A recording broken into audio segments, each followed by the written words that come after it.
Good morning to all of you. बच्चों कैसे हैं आप लोग। आज कई बच्चों की रिक्वेस्ट पे है कि आपको बेसिक मैथ्स पढ़ाया जाए। कई बच्चों ने मुझसे रिक्वेस्ट की थी कि मैम मैथ्स को थोड़ा बेसिक से पढ़ाइए, तो मैं बेसिक से आज स्टार्ट कर रही हूँ। ये वीडियो विशेषतः उन लोगों के लिए है जिनको या तो मैथ्स बिल्कुल समझ में नहीं आती है, या जिन्होंने मैथ्स छोड़े हुए जिनको काफ़ी टाइम हो गया है, या जो मैथ्स बिल्कुल शुरू से स्टार्ट कर रहे हैं, उनके लिए ये वीडियो काफ़ी हेल्पफुल होगी। तो आज की वीडियो को हम यहीं से शुरू करेंगे, बेसिक से। सबसे पहले हम देखेंगे कि जो बेसिक नंबर होते हैं, बेसिक अंक होते हैं, वो कौन कौन से होते हैं। तो बेसिक नंबर आपके हो गया 0, 1, 2, 3, 4, 5, 6, 7, 8 और 9। ये आपके बेसिक नंबर होते हैं। कई बार एग्जाम में पूछ लेता है कि बेसिक नंबर कौन से होते हैं, तो ये सब आपके बेसिक नंबर होते हैं। बेसिक नंबर किसे कहते हैं? जिनसे मिलकर के और सारे नंबर्स बनते हैं, उनको बेसिक नंबर कहते हैं। चाहे आप लिखो 897, चाहे लिखो 436, चाहे लिखो आप 584, तो ये सारे अंक कहाँ से बने, ये नंबर कहाँ से बने? ये इन्हीं बेसिक अंकों से बनकर के बने हुए हैं। तो बेसिक अंक हमारे कौन कौन से होते हैं? ये 0 से लेकर के और 9 तक हमारे बेसिक अंक होते हैं। ठीक है, तो इनकी संख्या भी पूछ सकते हैं कि बेसिक अंक कितनी संख्या होती है, और ये भी पूछ सकते हैं कि बेसिक अंक कौन कौन से होते हैं। तो ये है हमारे बेसिक अंक।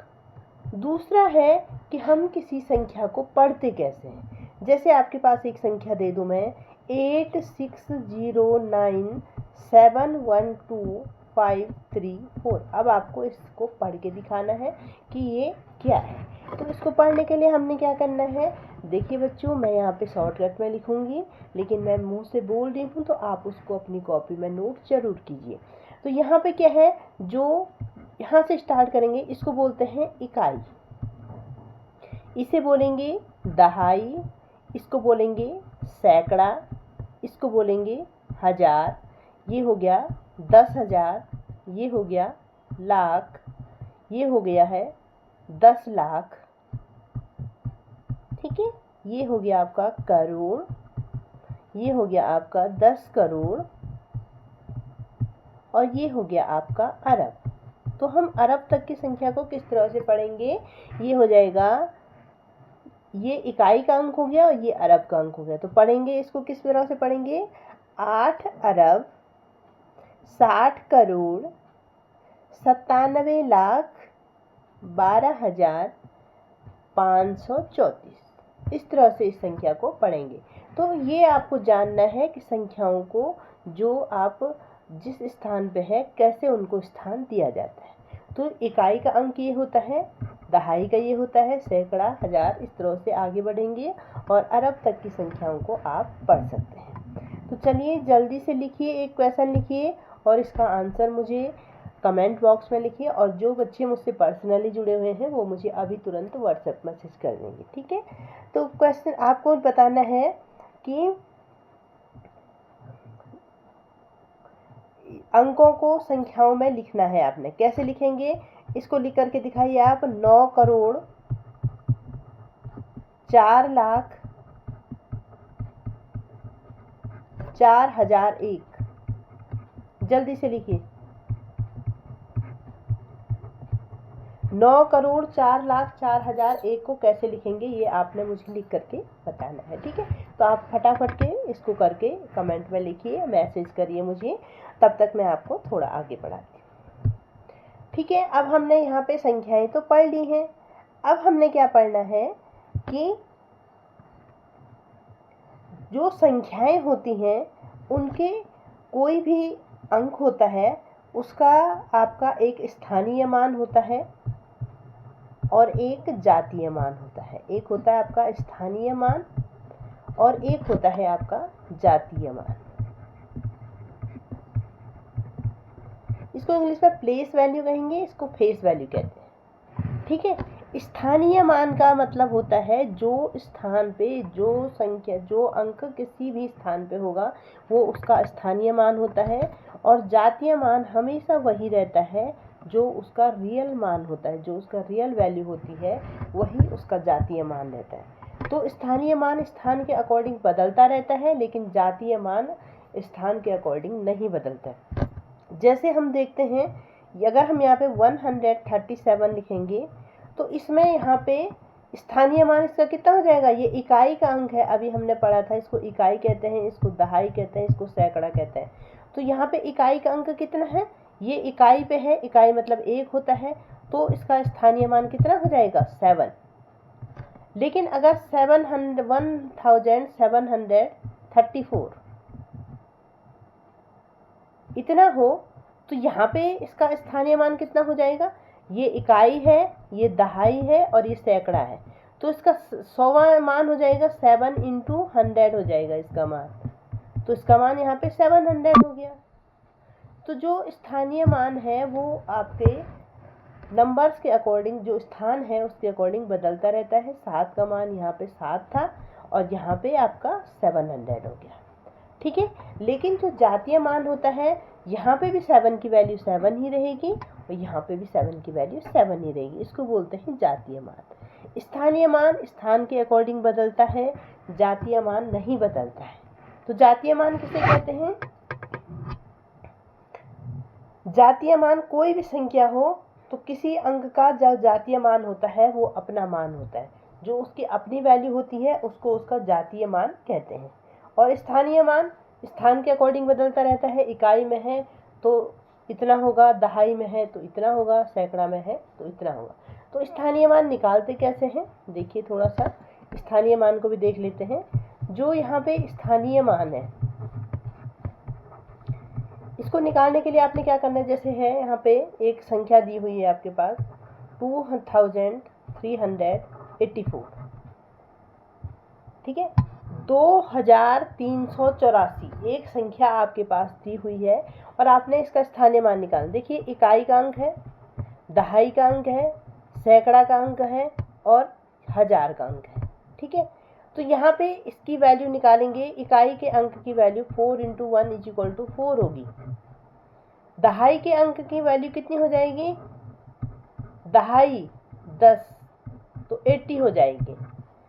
सैकड़ा की कैसे निकालेंगे, 3 × 100 = 300 और हजार के कैसे निकालेंगे, 2 × 1000 तो इसकी 2000 इसकी वैल्यू, ठीक है।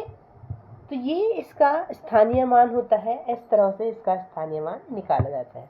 तो आपको स्थानीय मान समझ में आ गया होगा कि किस तरह से आपने स्थानीय मान को निकालना है, ठीक है। लिखिए क्वेश्चन, लिखिए 3845 में 8 का स्थानीय मान निकालिए। स्थानीय मान निकालना आपको आ गया है, आपने निकाल करके मुझे जल्दी से मैसेज करके बताना है कि आपको आया या नहीं आया।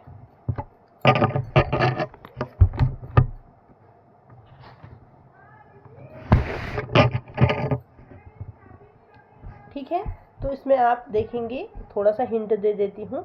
ये आपका इकाई का अंक हो गया है, ये आपका दहाई हो गया है, ये सैकड़ा हो गया है और ये हजार हो गया है, ठीक है।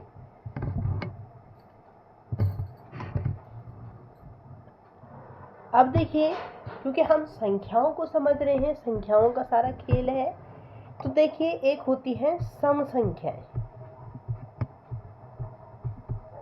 सम संख्याएं इंग्लिश में इसको इवन नंबर कहते हैं,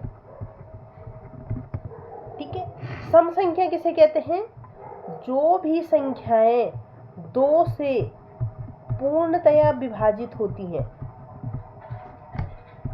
जो भी संख्याएं 2 से पूर्णतया विभाजित होती हैं उनको आप सम संख्या कहते हैं,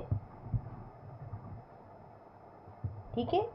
2 से पूर्णतः विभाजित होती हैं या विभक्त होती हैं उसको आप क्या कहेंगे, सम संख्या कहेंगे। जैसे 2 तो हो गई, 4 भी होगा, 6 भी होगा, 8 भी होगा, क्योंकि ये सब 2 से पूर्णतः विभक्त हैं, 2 के टेबल में भी आती हैं, इसलिए क्या है, सम संख्या है। तो सम संख्या किन्हें कहते हैं, जो 2 से पूर्ण तरह से विभाजित होती हैं उनको आप सम संख्या कहते हैं। ठीक है, अब चाहे संख्या कितनी भी बड़ी हो आप बता सकते हैं कि ये सम संख्या है या नहीं है। अगर वो यहाँ पे रिमाइंडर जो शेषफल आ रहा है वो 0 आ रहा है तो इसका मतलब ये सम संख्या है। ठीक है, दूसरा होता है आपका विषम संख्या। विषम संख्या का मतलब होता है ऑड नंबर। ऑड नंबर किसे कहते हैं? वे संख्याएं जो 2 से पूर्णतया विभक्त नहीं होती हैं, विभक्त नहीं होती, उनको कहते हैं आप विषम संख्या, जो पूर्णतया विभक्त नहीं होती। जैसे 3 हो गया, 5 हो गया, 7 हो गया, ये सब क्या है? विषम संख्या है जो 2 से पूर्णतया विभक्त नहीं होती हैं, उनको आप विषम संख्या कहते हैं। ठीक है, और एक होती हैं अभाज्य संख्याएं। अभाज्य संख्याएं, अभाज्य संख्याओं को आप क्या कहेंगे? प्राइम नंबर भी कहते हैं आप।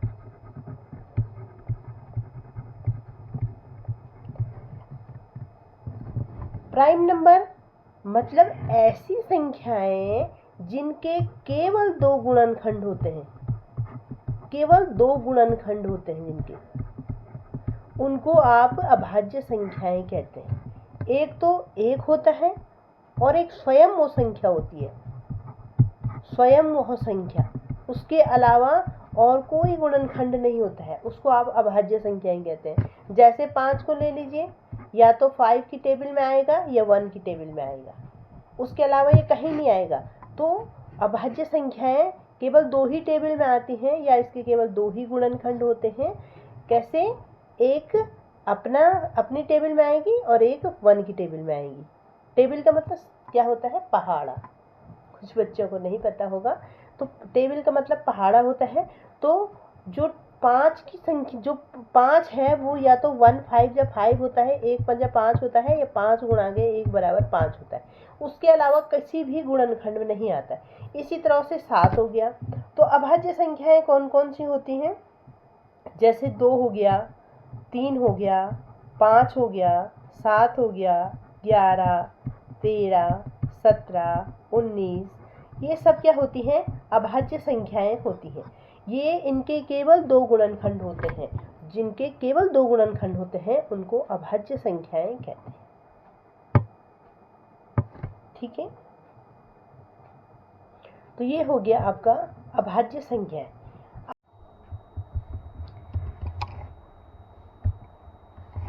अब हम पढ़ेंगे विभक्ति के नियम, विभक्त होने के नियम।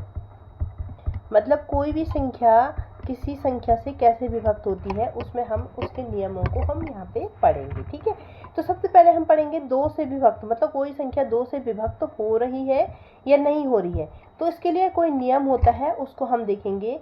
कोई भी संख्या 2 से तभी विभक्त होगी जब उसका इकाई का अंक, इकाई अंक की बात हो रही है। इकाई अंक आपको अब समझ में आ गया होगा, इकाई अंक किसे कहते हैं?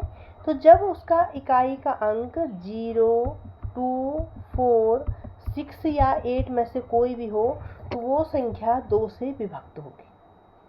ठीक है, कौन संख्या 2 से विभक्त होगी? जिसके इकाई का अंक 0, 2, 4, 6, 8 कुछ भी हो, वह आपकी 2 से विभक्त होगी। इसी तरह से 3 से कौन सी संख्या विभक्त होगी? 3 से कोई भी संख्या 3 से तभी विभक्त होगी जब उसके सारे अंकों का योग 3 से विभक्त हो। ठीक है, सारे अंकों का योग 3 से विभक्त हो। जो सारे अंक होते हैं,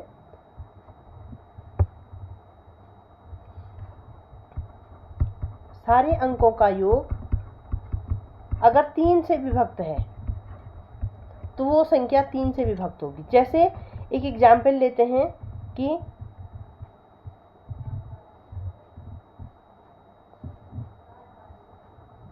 जैसे 39 है, आपने बताना है कि 39 3 से विभक्त है या नहीं है।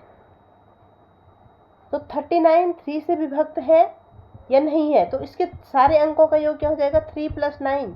3 + 9 = कितना होता है 12। तो 12 आपका 3 से विभक्त है, इसका मतलब 39 भी आपका 3 से विभक्त है।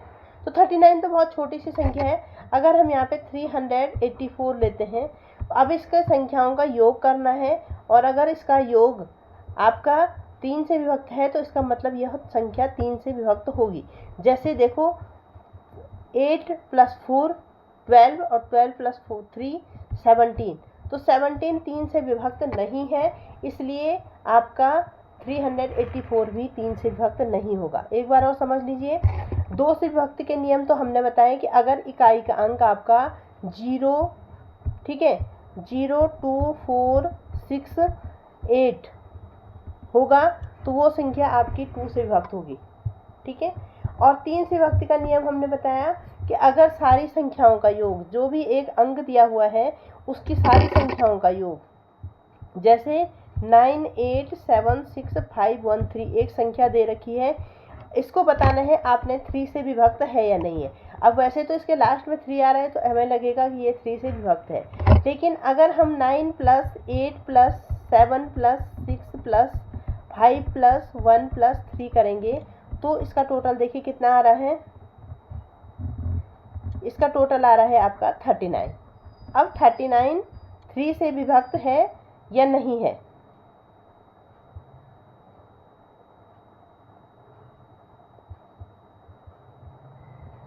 तो 39 क्या है 3 से विभक्त है। ये देखिए 3 1 जा 3 और 9 3 3 जा 9। तो 39 अगर 3 से विभक्त है तो इसका मतलब ये जो संख्या है वो अभी 3 से विभक्त होगी, ठीक है। अब 3 के बाद हम आते हैं 4 से विभक्ति के नियम पे। 4 से विभक्ति के नियम पे 4 से विभक्त होता है, 4 से डिवाइड होता है या नहीं होता है। 2 से हमने पढ़ लिया है, 3 से हमने पढ़ लिया, 4 से हमने पढ़ लिया। तो 4 से विभक्त होने का नियम क्या है, अगर इसके कोई भी संख्या अगर आपके पास दे रखी है, अगर उसके दहाई और इकाई अंकों से बनी संख्या, अगर उसके दहाई और इकाई अंकों से बनी संख्या 4 से विभक्त हो, 4 से विभाजित हो या 4 से डिवाइड हो जाए तो वह संख्या आपकी 4 से विभक्त होगी, ठीक है। जैसे कोई संख्या आपके पास दे रखी है 106594, इसमें आपने देखना है जो दहाई और इकाई के अंक, इकाई ये है, दहाई ये है, इकाई और दहाई के जो अंक हैं उनको देखना है। अगर ये 4 से विभाजित है तो इसका मतलब ये सारी संख्या 4 से विभाजित है। तो 94 में ऐसे लग रहा है 4 यहाँ पे है तो ये 4 से डिवाइड होगा, लेकिन यहाँ देखिए 4 2 जा 8 होता है और ये 14 हो जाएगा और 4 3 जा 12 होता है। तो ये क्या है 4 से पूर्णतः विभाजित नहीं है इकाई और दहाई के अंक, इसलिए क्या है यह संख्या 4 से विभाजित नहीं होगी। आपको इतना लंबा डिवाइड करने की जरूरत नहीं, इतने इकाई और दहाई अंक को ही देख करके आप बता देंगे कि यह अंक संख्या 4 से विभाजित होती है या नहीं, ठीक है। कोई कन्फ्यूजन है तो आप कमेंट कर सकते हैं, मैसेज कर सकते हैं, कॉल कर सकते हैं, ठीक है। तो आपको थोड़ा समझ में आ गया होगा। एक बार और रिमाइंड करा दूं कि जो बेटा 2 से विभाजित होती है वो संख्याएं, जो संख्याओं में आपके 0 2 4 6 और 8 आता है वो आपकी 2 से डिवाइड होंगी, 2 से विभक्त होंगी, ठीक है। जिन संख्याओं का योग 3 से विभक्त होगा, विभाजित होगा, वह आपकी 3 से विभाजित होंगी। 4 से विभाजित में क्या है, इकाई और दहाई अंकों से बनी संख्या यदि 4 से विभाजित है तो वह अंक संख्या 4 से पूर्णतया विभाजित होगी, ठीक है। अब हम पढ़ते हैं 5 से विभक्त होने के नियम। 5 से विभक्त, 5 से जो डिवाइड है वो होता है या नहीं होता है। जब कोई भी संख्या 5 से तभी विभाजित होगी यदि उसकी इकाई का अंक, यदि इकाई का अंक क्या हो 0 या 5 हो वह संख्या 5 से विभक्त होगी जिसका इकाई का अंक 0 या 5। ठीक है, उसके बाद ये तो देखो कितना आसान है, अगर 0 और 5 होता है तो वह संख्या 5 से विभक्त होगी। यह अक्सर आपके एग्जाम्स में पूछे जाते हैं, इसलिए मैं आपको ये पढ़ा रही हूँ, और ये आपको याद भी होने चाहिए कि विभाजिता के नियम कौन कौन से होते हैं। ठीक है, 5 से विभक्त होने के नियम ये होते हैं। उसके बाद आपने देखना है 8 से विभक्त होने के नियम। 8 से विभक्त होने के क्या नियम होते हैं? यदि कोई भी संख्या आपके पास दे रखी है और उसके सैकड़े, दहाई तथा इकाई अंकों से बनी हुई संख्या, क्या कहा मैंने? सैकड़े, दहाई तथा इकाई अंकों से बनी हुई संख्या, सैकड़े, दहाई और इकाई अंकों से बनी हुई संख्या यदि 8 से विभाजित है तो वह संख्या 8 से विभाजित होगी। एक बार तो समझ लीजिए, जो 8 से विभक्ति का नियम है उसमें क्या होता है, सैकड़ा, दहाई और इकाई अंकों से बनी हुई अगर कोई संख्या 8 से पूर्णतया विभाजित है तो इसका मतलब वो संख्या आपकी 8 से विभाजित होगी। एग्जाम्पल देखिए इसकी, एक संख्या आपके सामने लिख रही हूँ मैं, इसमें आपको बताना है यह संख्या 8 से पूर्णतया विभक्त है या नहीं है। तो हमने क्या देखना है, सैकड़ा, दहाई और इकाई का अंक, सैकड़ा, दहाई और इकाई का अंक। अब हमने इसको डिवाइड करके देखना है कि यह आपके 8 से डिवाइड होता है या नहीं होता है। ठीक है,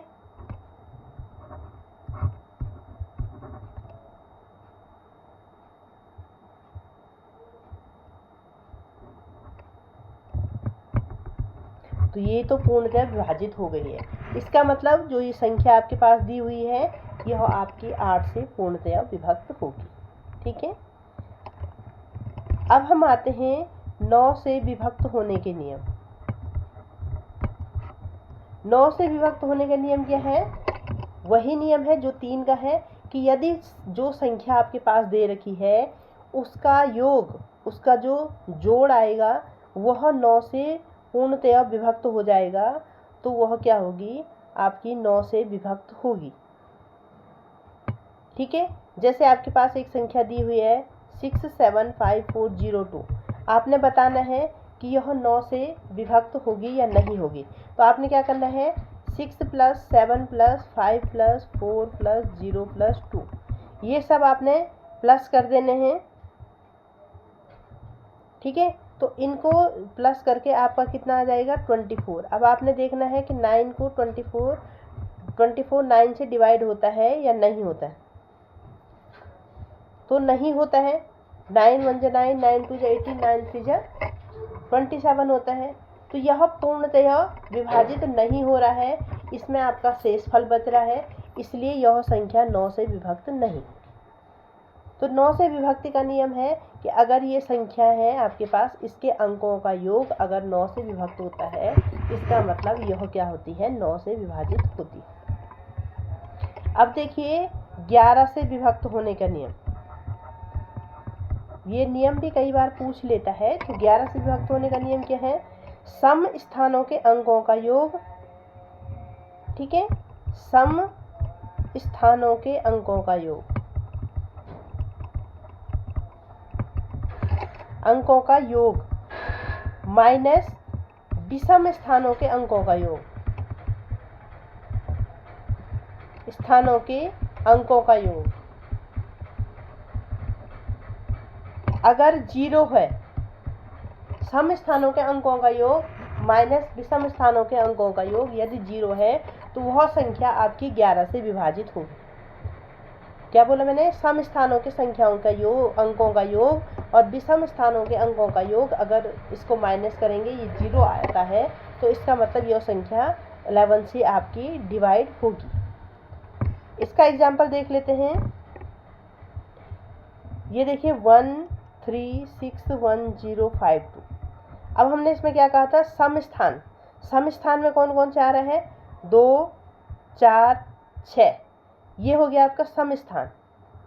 तो सम स्थानों के अंकों का योग माइनस विषम स्थान के अंकों का योग। विषम स्थान पे कौन कौन सा आ रहा है? 2 + 0 + 6 + 1। अगर इसका योग 0 आता है, ये कितना हो गया? तो यहाँ पे 0 आ रहा है, इसका मतलब जो ये संख्या है वह आपकी 11 से पूर्णतया विभक्त होगी। ठीक है, तो ये है आपका 11 से विभक्त होने का नियम। अब आज की क्लास को हम यहीं पे समाप्त करते हैं। जो अगली क्लास होगी उसमें मैं आपको सह अभाज्य संख्याएं पढ़ाऊंगी, को प्राइम नंबर जिन्हें कहते हैं, तो उसको हम आगे की क्लास में पढ़ेंगे। तो बेसिक मैथ्स आपको कैसी लगी और आपका इंटरेस्ट बेसिक मैथ्स में है तो उसको मेरे को ज़रूर बताइएगा। जो स्टैंडर्ड मैथ्स है वो तो हम पढ़ ही रहे हैं, साथ में हम बेसिक मैथ्स भी पढ़ रहे हैं। तो बच्चों आप अपना पढ़ते रहिए, बढ़ते रहिए और अपनी तैयारी को बहुत आगे रखिए और सबकी रिस्पेक्ट करिए। Thank you guys.